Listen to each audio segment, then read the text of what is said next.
안녕하세요. 저는 30대에 이혼을 하게 되어 지금은 자유로운 삶을 즐기고 있는 애청자입니다. 평소 사연을 들으며 아픔에 공감을 하기도 하고 때론 함께 욕도 하며 시간을 보내곤 하는데요.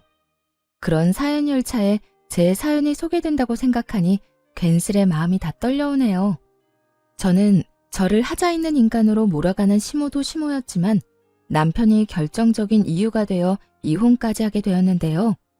제가 어떻게 남편의 외도를 알게 되었고 어떻게 복수를 하고 이혼을 하게 되었는지 한번 들어보실래요? 남편과 저는 고등학교 동창이었는데 학교에 다닐 땐 그저 친구로 지내다 시간이 지나며 자연스럽게 연인 사이가 되어 결혼까지 하게 된 부부였죠. 그렇게 결혼을 하게 된 지 3년, 마음만 먹으면 금방이라도 임신이 가능할 거라 생각했는데 그게 생각처럼 쉬운 일은 아니었어요. 3년 동안 임신 소식은 전혀 없었고 결혼 전 더 늦어지기 전에 임신을 하고자 잘 다니던 회사까지 그만두고 몸 관리를 하며 임신을 하려 노력했죠. 남편 역시 저와 함께 병원을 다니며 임신을 위해 노력하고 있었고 그렇게 저흰 큰 소리 나는 일 없이 지내고 있었어요.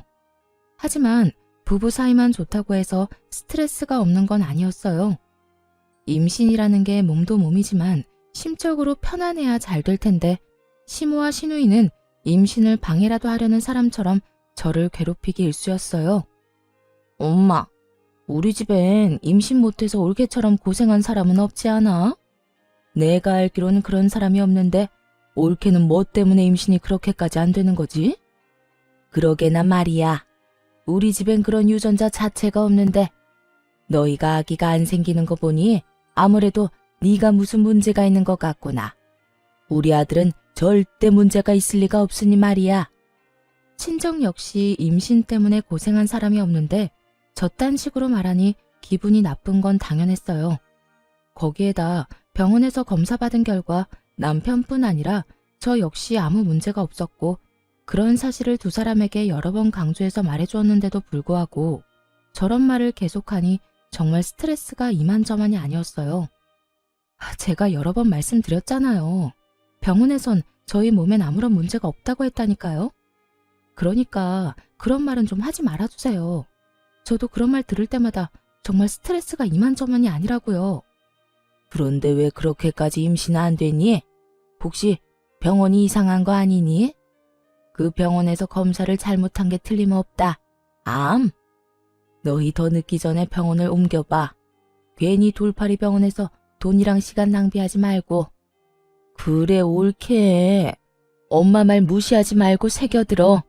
내 생각에도 그 병원 돌팔이 같으니까 말이야.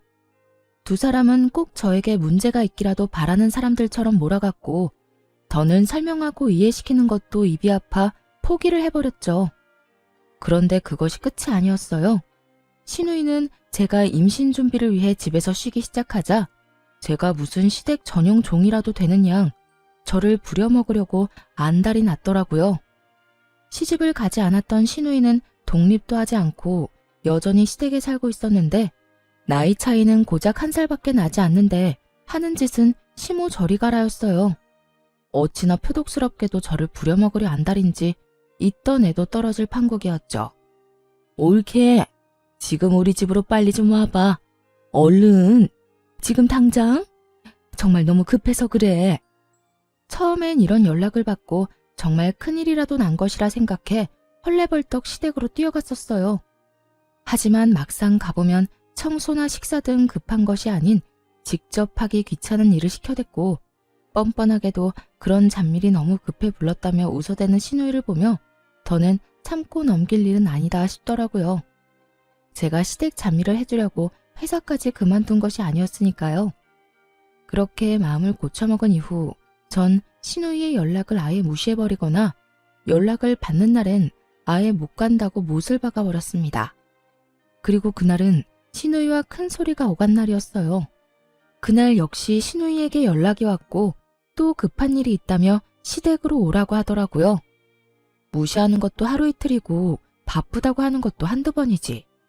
더는 이런 식으로 상황을 외면하는 것도 아니란 생각이 들더군요. 아예 이 싹을 뽑아버려야 한다는 생각이 들었어요. 그래서 전 좀 더 단호하게 제 생각을 말하기로 했죠. 옳게. 요즘 왜 이렇게 연락이 안 돼? 무슨 일 있어? 무슨 일 있는 건 아닌데 왜 그러세요? 왜 그러긴. 우리 집에 좀 오라고 전화했지. 집에 급한 일이 있어서 그러는데 지금 좀 빨리 와. 알겠지? 형님, 저도 바빠서 못 가요. 뭐라고? 옳게 지금 뭐라고 그랬니? 지금 못 온다고 한 것 같은데 내가 제대로 들은 게 맞아? 요즘 따라 도대체 왜 이래? 내가 급한 일이 있다니까. 그래도 못 온다고 한 거 맞아? 네, 제대로 들었네요. 형님, 말이 나왔으니까 하는 말인데 제가 회사를 쉬고 있다고 해도 저도 사생활이 있는데 어떻게 형님이 부를 때만 기다리고 있겠어요? 저도 오늘은 바빠서 못 가니까 급한 일은 알아서 해결하세요. 신우이는 못 간다는 제 말에 화가 났는지 막말을 하기 시작하더라고요. 아니, 평소 신우이의 개념이 얼마나 수준 이하인지를 적나라하게 나타내는 말들을 서슴없이 해대고 있었죠.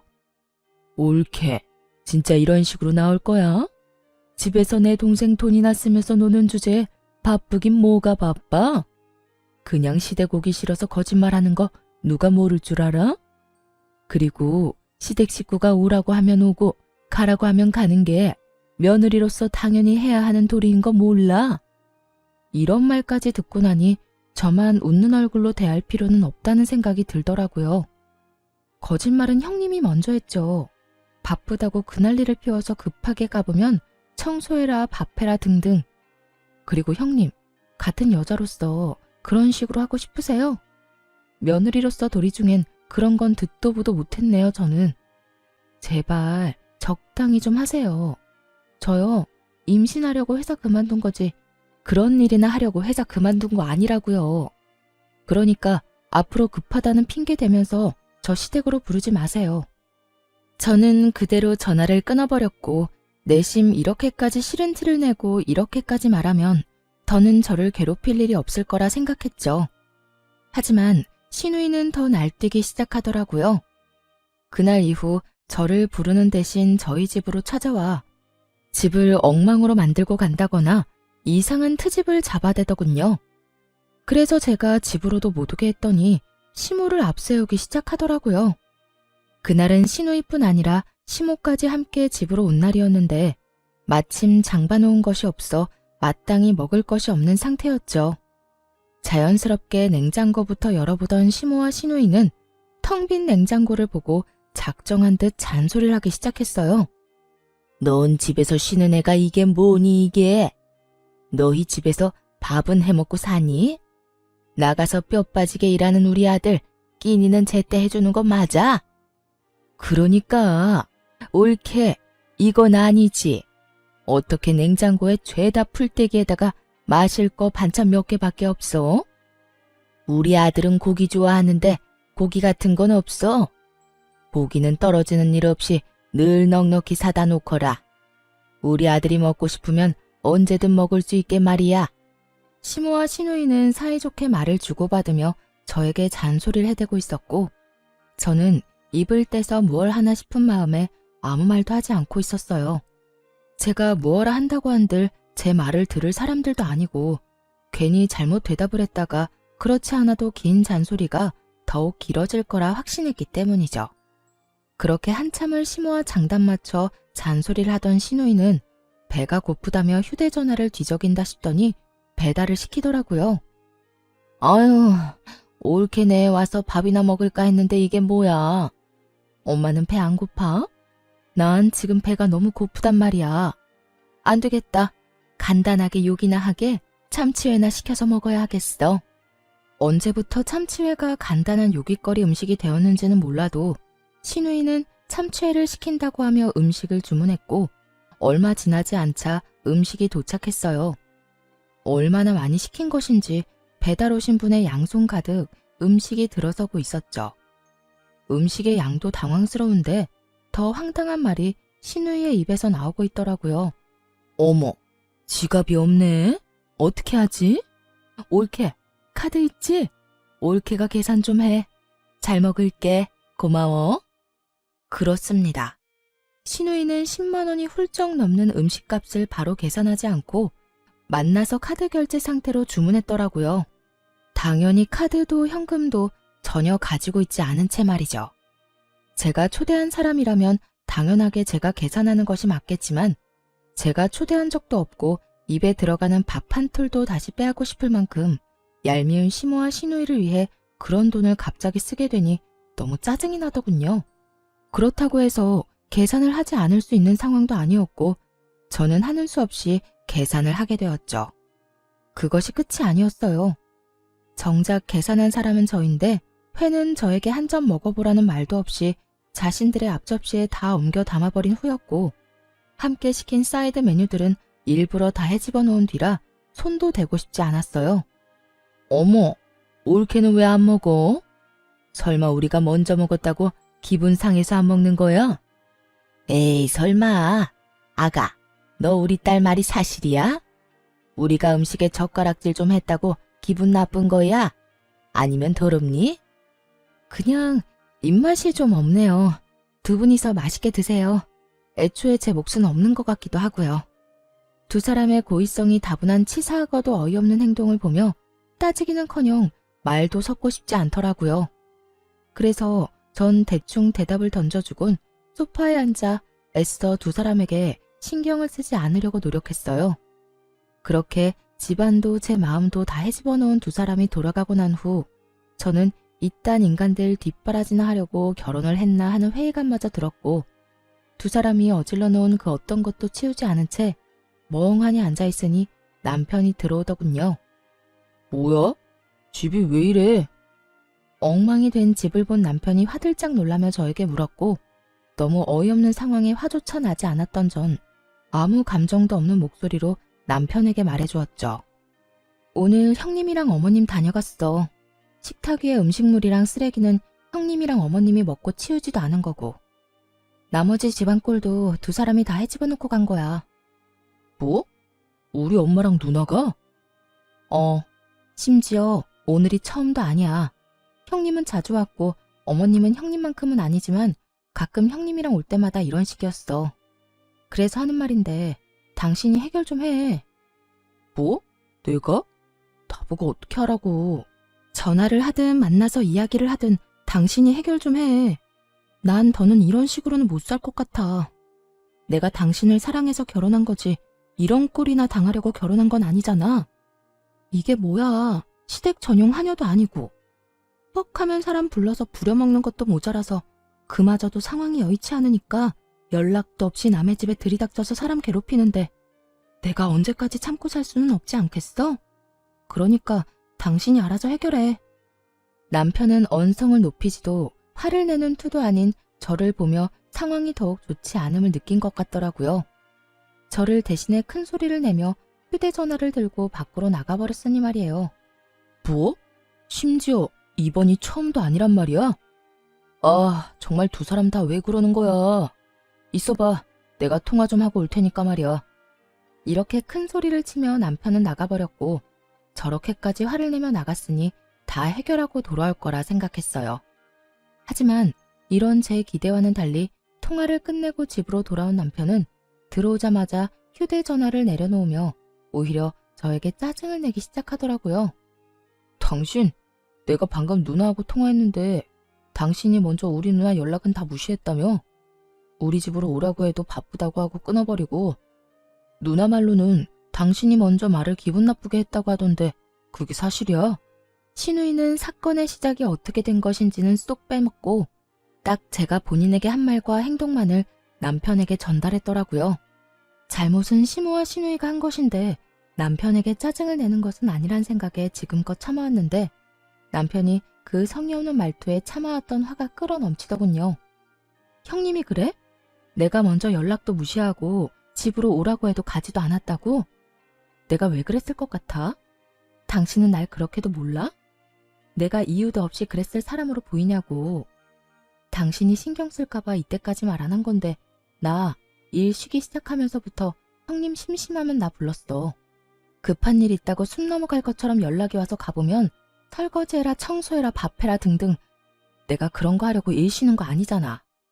우리 임신 때문에 나도 그 좋아하던 내 일까지 그만두고 집에서 관리하는 거 아니야. 그런데 어머님이랑 형님은 그런 나를 불러서는 부려먹기 바빴다고. 형님이 그런 식으로 나오는데 당신 같으면 네네 하면서 연락받고 싶겠어? 저는 고함을 지르며 따져 물었고 남편은 제 말에 잠시 움찔하는가 싶더니 생각이란 없는 인간처럼 시댁 편을 들기 시작하더군요. 이유가 어찌 되었든 당신이 우리 누나 연락도 무시하고 말도 그딴 식으로 한 건 당신이 잘못한 거야. 누나가 그래도 당신보다 나이도 많고 손윗 사람인데 그렇게 무시를 당했으니 기분이 좋을 리가 있겠어? 그러니까 당신이 적당한 때 봐서 우리 누나한테 사과해. 알겠어? 시누이 대변인 노릇을 하느라 정신이 나가버린 남편을 보는데 정말 오만정이 다 떨어진다는 말의 의미를 알겠더라고요. 저에게 시누이에게 사과를 하라며 우겨대는 남편을 보는데 사람이 어쩌면 그렇게 미워 보이는지 더는 마주하고 싶지도 않더군요. 그래서 전 시모와 시누이 때문에 엉망이 된 집을 손가락질하며 말했어요. 사과는 당신이나 하고 이 집 정리도 당신이 해. 뭐? 내가 왜? 내가 왜? 몰라서 물어? 이거 내가 어지럽혔어? 다 당신 엄마, 당신 누나가 이런 거잖아. 식탁 위에 저것들도 계산은 내가 했지만 난 한 입도 못 먹었고 이 집도 내 집이지만 내가 어지럽힌 건 단 하나도 없어. 당신 식구들이 이렇게 한 거니까 당신이 다 치워야 하는 건 당연한 거 아니야? 하여튼 난 절대로 못하니 당신이 알아서 처리해. 알겠어? 그렇게 저는 그대로 방으로 들어와 버렸고 밖에서 구시렁거리는 소리와 함께 치우는 소리가 들려오더군요. 그날 남편은 본인이 치운 거실에서 잠을 잤고 그렇게 저희의 사이는 점점 멀어지고 있었어요. 그때쯤부터 남편은 집에서 말도 거의 하지 않기 시작했고 전형적인 바람난 남자의 절차를 밟기 시작하더군요. 그런 남편의 모습을 보며 저는 수상하다고 생각했고 그런 생각이 짙어지던 찰나 고등학교 동창인 여자친구에게 전화가 오더라고요. 이 친구 역시 저와 똑같이 같은 고등학교 남자친구와 결혼을 한 친구였는데 할 말이 있다며 망설이는 것이 보통 일은 아니겠구나 싶더군요. 한참을 망설이던 친구의 입에서 나온 이야기는 제 예상을 훨씬 뛰어넘는 이야기였어요. 며칠 전에 남자애들끼리 동창회 한 건 알고 있어? 우리 남편도 다녀왔는데 글쎄 그 자리에 네 남편이 여자친구라면서 어떤 여자를 데리고 왔다더라? 그 인간 진짜 미친 거 아니니? 아무리 남자들끼리 모인 자리라고 해도 그 자리에 있는 남자애들 너랑 네 남편이랑 결혼한 거 다 아는데 그런 자리에 여자친구를 데리고 갔다는 것 자체가 제정신이 아닌 거야. 남자들끼리 암묵적으로 비밀로 하고 있는 모양인데 우리 남편은 아무리 그래도 이건 아닌 것 같다면서 나한테 말해주더라고. 내가 이런 말을 너한테 해야 하나 말아야 하나 고민하다가 아무리 생각해도 괘씸해서 안 되겠더라고. 그러니까 너도 넋놓고 있다가 뒤통수 맞지 말고 뒷조사 하든 해서 준비 단단히 하고 있어. 충격이 크더라고요. 외도를 저지르고 있다는 사실을 알게 된 것도 충격이었지만 어떻게 상간녀를 데리고 동창회를 나갈 생각을 할 수 있는 것인지 정말 제 상식으론 이해가 되지 않더군요. 얼마나 내가 우스웠으면 그런 식으로 행동했을까? 분노가 머리 끝까지 차올랐죠. 동창생들 앞에서 소개하면 저도 모를 리가 없잖아요. 저에게도 동창생인 친구들인데 겁대가리를 상실한 건지 머리가 나쁜 것인지 아님 친구들에 대한 믿음이 깊은 것인지 이것도 저것도 아니라면 들켜도 상관없다 싶었는지 도무지 알 수가 없는 지경이었죠.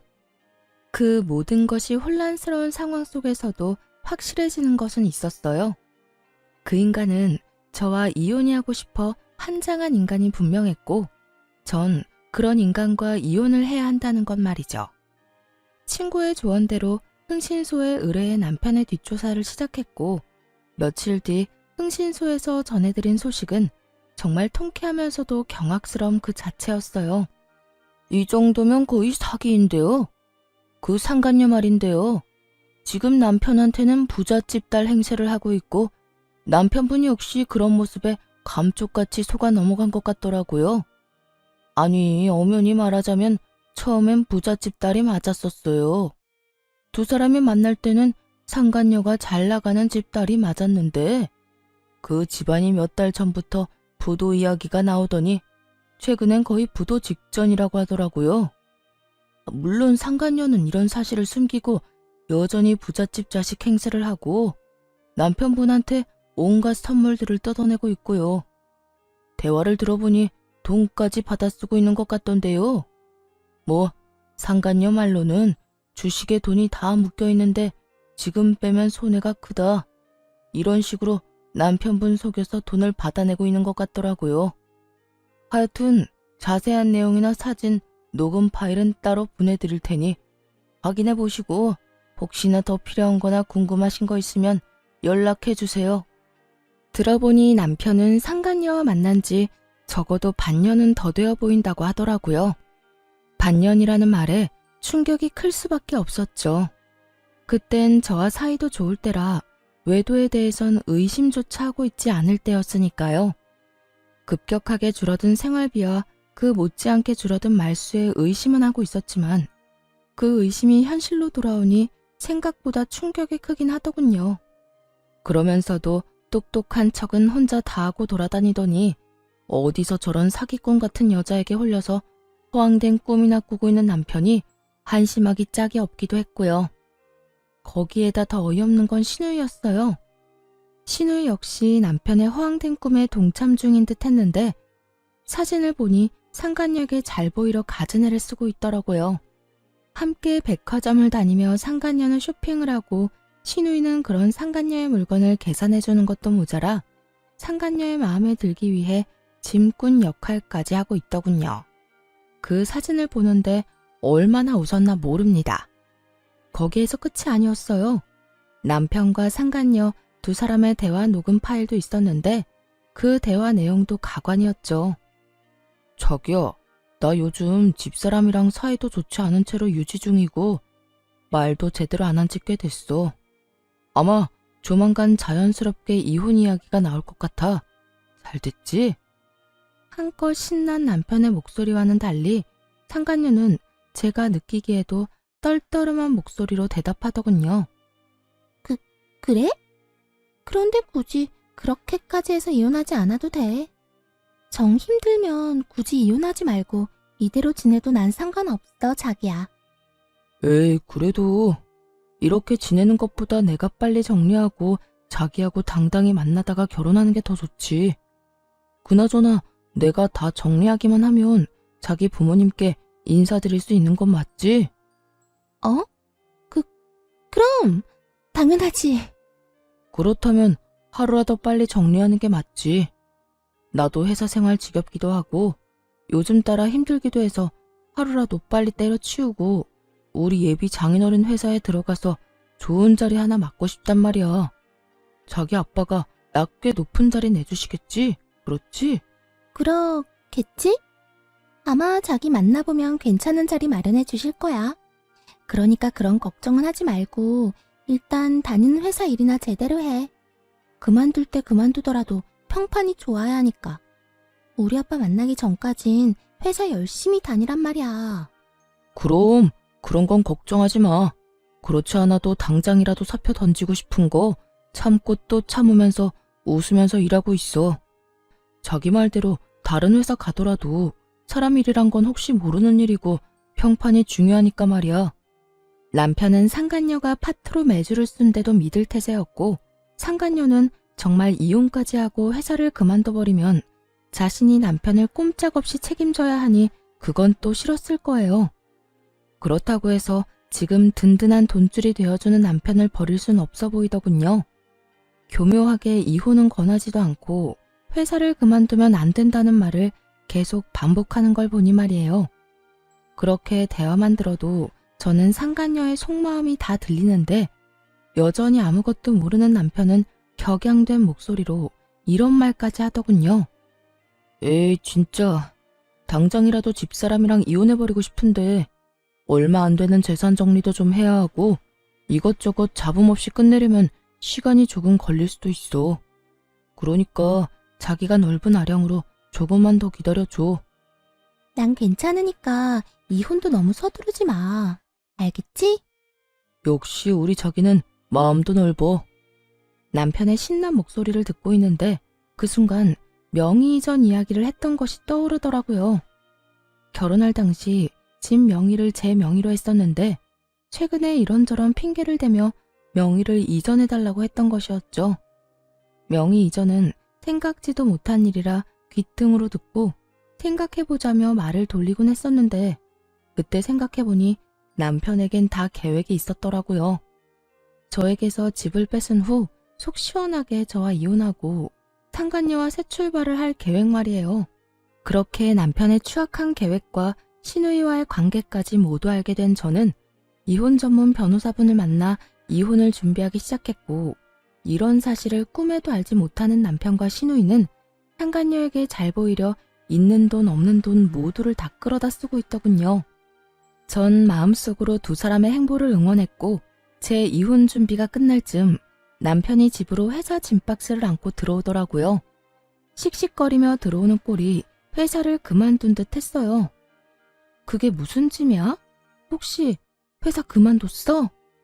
남편은 박스를 바닥에 던지듯 내려놓으며 과하게 성질을 내더군요. 보면 몰라? 아 진짜 짜증이 나 죽겠어. 박 과장은 자기가 내 월급을 준다고 착각이나 하는가 봐. 나만 보면 시비에다가 나만 보면 못 잡아먹어서 안달이라니까. 그래서 상사랑 한바탕하고 그만뒀다 이 말인 거네. 그래. 아 차라리 잘 됐어. 이까짓 회사 그만두고 싶었는데 이참에 나도 좀 쉬면서 새 출발하지 뭐. 남편은 상간녀라는 믿을 구석이 있었던 터라 직장 상사와 트러블이 일어나기 무섭게 회사에 사표를 던져버렸고 그런 남편의 모습을 보며 오늘이 그날이구나 싶더라고요. 자고로 집도 절도 없을 때 버려야 더 큰 복수가 되지 않을까 싶었으니까요. 전 여전히 씩씩거리는 남편을 뒤로 한 채 방으로 들어가 남편의 짐을 싸 거실로 나왔어요. 제가 큰 캐리어를 건네자 소파에 앉아 넥타이를 풀던 남편이 화를 내며 말하더라고요. 이게 뭐야? 나 나가라고? 응, 나가. 당신 진짜 너무한 거 아니야? 아무리 당신이랑 상의 한마디 없이 회사를 그만뒀어도 그렇지. 어떻게 이런 식으로 가장을 내쫓으려고 할 수가 있어? 그렇게 상간녀에겐 이혼 노래를 부르더니 막상 저에게 쫓겨나는 건 자존심이 상하는 일이었던 건지 화를 막 내더라고요. 그 모습이 얼마나 기가 차고 어이가 없는지 저도 모르게 코웃음이 다 나더라고요. 당신이 상의도 없이 회사 그만둔 거? 물론 그것도 문제가 있지. 그런데 설마 그런 걸로 내가 당신을 쫓아내겠어? 그러면 이 짐은 뭔데? 방금 나보고 나가라며. 응, 나가. 내가 지금 나가라는 건 당신이 단지 회사를 그만둬서 그런 게 아니라 당신이 바람을 피우고 있기 때문이야. 당신이 바람을 피우고 있는데 회사 그만둔 게 무슨 문제가 되겠어? 여보, 내가 바람이라니 무언가 오해를 하나 본데 나 그런 짓 절대 못하는 거 알잖아. 그런 짓은 절대 못한다는 인간이 내 뒤에선 내 등에 그렇게 비수를 꽂았어? 내가 정말 몰라서 이때까지 참은 줄 알아? 저는 고함을 질러버렸고 남편의 얼굴은 사색이 되어가더라고요. 제가 모든 사실을 안다는 건 계획에는 전혀 없던 일이라 어떻게 해서든 이 난관을 헤쳐나가 보려 갖은 애를 쓰더군요. 무슨 말을 하는 거야 도대체. 어디서 무슨 말을 들었는지는 몰라도 다 오해야. 당신은 나를 그렇게도 몰라?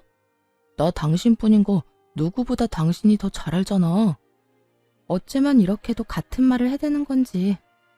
남편 역시 세상에서 여자는 저뿐이라는 듯 간절한 눈빛으로 거짓말을 해대고 있었고 전 그런 남편에게 콧방귀를 뀌어주며 제가 듣고 본 사실들을 읊어주기 시작했어요.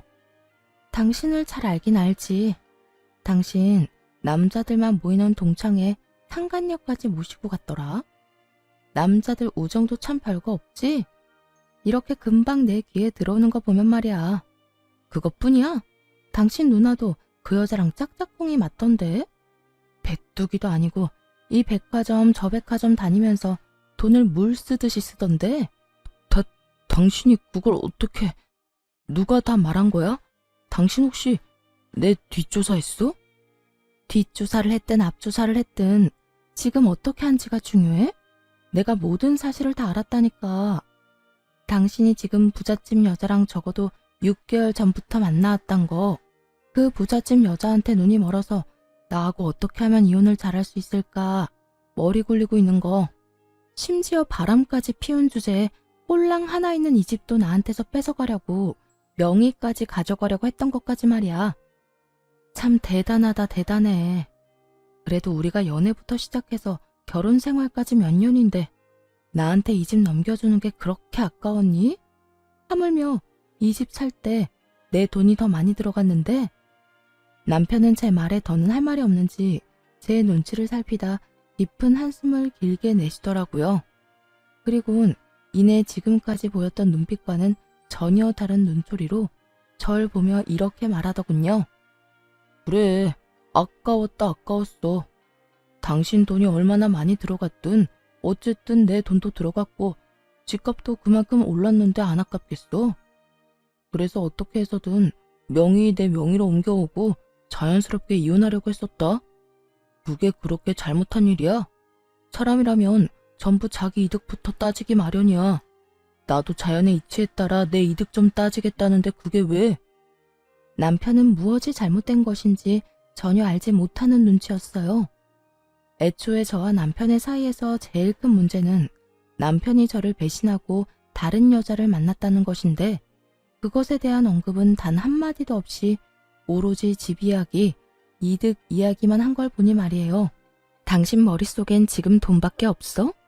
오로지 이득, 돈, 재산 이런 거밖에 없냐고. 당신 이득 따지는 거 가지고 내가 이래? 지금 우리 사이의 문제는 당신이 나하고 검은 머리가 팥뿌리가 될 때까지 잘 살아보자던 약속을 어기고 다른 여자한테 홀려서 나를 버리겠다는 계획을 세운 게 문제라는 거야. 당신이 날 배신했다는 게 문제라고. 검은 머리 팥뿌리가 될 때까지 잘 살아보자. 요즘 세상에 그걸 지키고 사는 부부가 몇이나 된다고 이래? 다들 밖에서 마음 맞는 이성 친구 한두 명씩은 두고 스트레스도 풀고 그러고 산다고. 그걸 보고 버렸다, 배신이다, 그러면 안 되지. 다 순리대로 지내다 보니 어쩔 수 없이 일어난 일들이라고. 뭐? 순리? 언제부터 불륜이 당연한 흐름이 되었니? 네가 사는 세상이 어떤 세상인지는 모르겠지만 내가 사는 세상엔 불륜은 당연한 게 아니거든?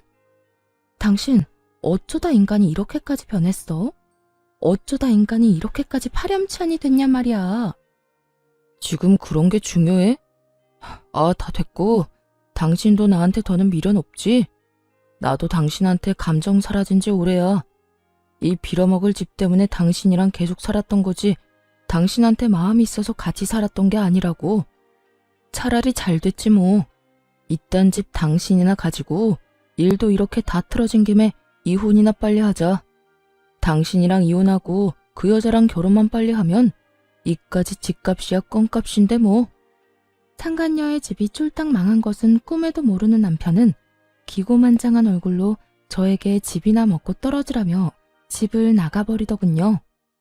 앞으로 부인 앞에 펼쳐질 앞날에 대해 아무것도 알지 못한 채 기고만장한 꼴로 집을 나가는 남편의 뒷모습을 보는데 화가 나기는커녕 웃음만 났습니다.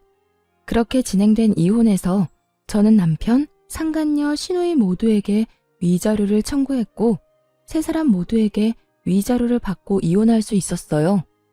이혼하는 그 순간까지 상간녀는 부잣집 딸 연기를 하고 있었는데 저에게 주어야 하는 위자료 역시 전 남편에게 받아내고 있더라고요.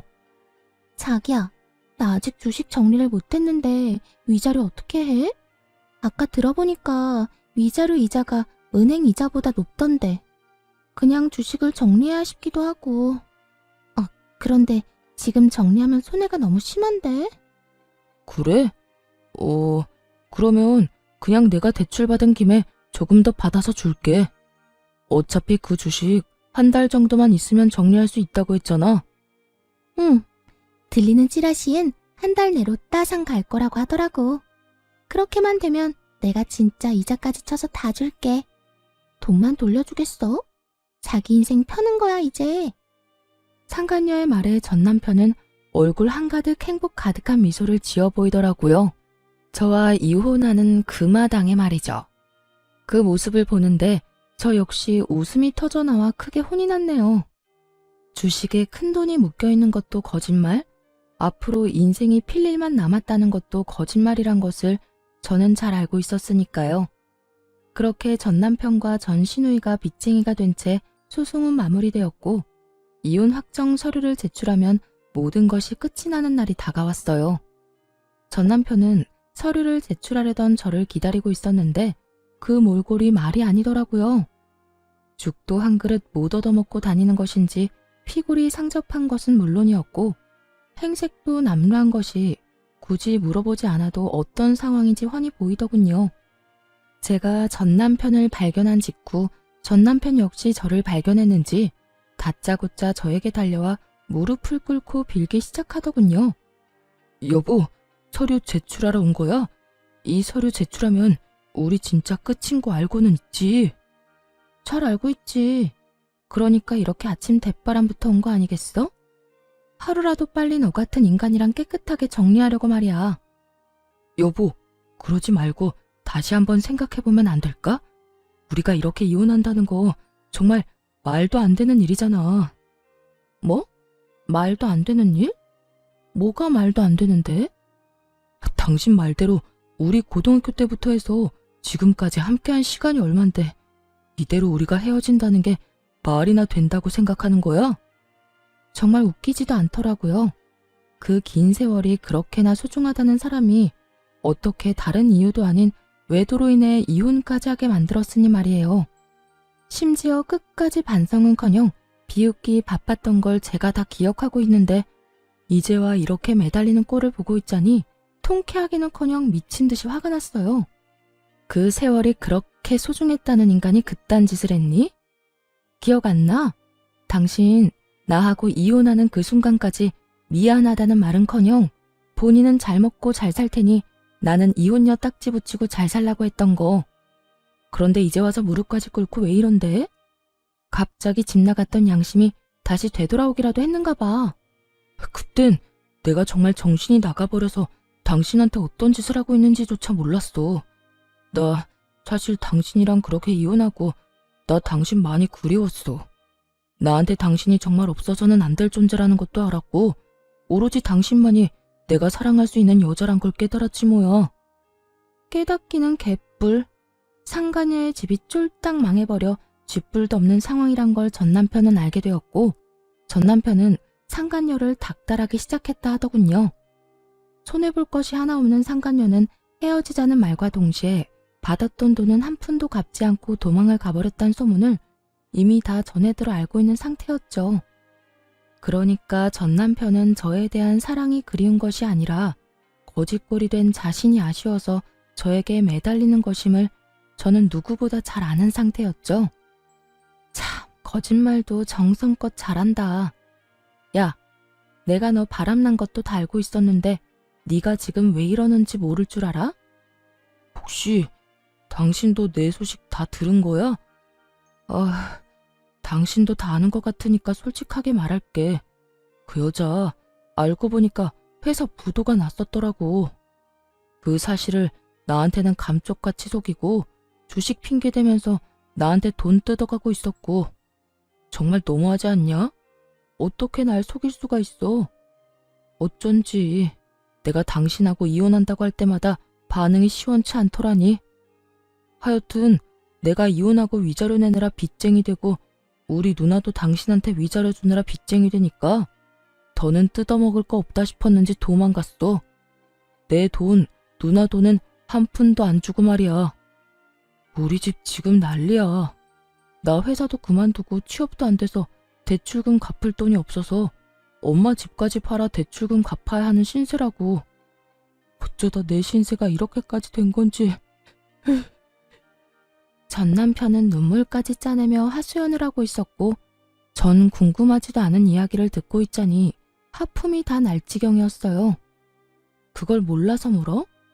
남의 가슴에 대못 박아놓고선 너는 평생 떵떵거리면서 행복하게 살 수 있을 거라 생각했어?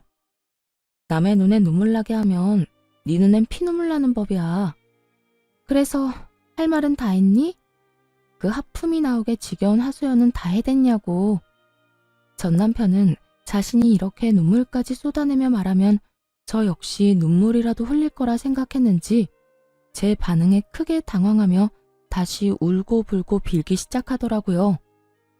여보, 그렇게 냉정하게 굴지 말고 예정을 생각해서라도 나 다시 받아주면 안 될까? 예정? 너한테는 그런 게 남아있는지 몰라도 난 그런 감정 따위 남은 게 없거든? 그리고 정이 남아있다고 한들 내가 미쳤어? 너부터 시작해서 줄줄이 빚쟁이인 네 집안일이랑 다시 엮이게. 넌 내가 진짜 만만하구나. 만만한 게 아니라 당신이 날 금전적으로 조금만 도와주면 이까짓 어려움은 금방 이겨낼 자신이 있어서 그래. 당신 지금 여유 자금 꽤 있을 거 아니야. 나하고 그 여자 우리 누나한테 받은 위자료. 설마 다 쓴 건 아니지. 그 돈을 벌써 다 썼을 리는 없잖아. 그렇지? 이때껏 꼴꼴 감춰두었던 전 남편의 추악한 속내가 드러나고 울고불고하며 제 바짓가랑이를 붙잡고 있는 전 남편의 손을 뿌리쳐버렸어요. 이거 나 소름 끼치니까.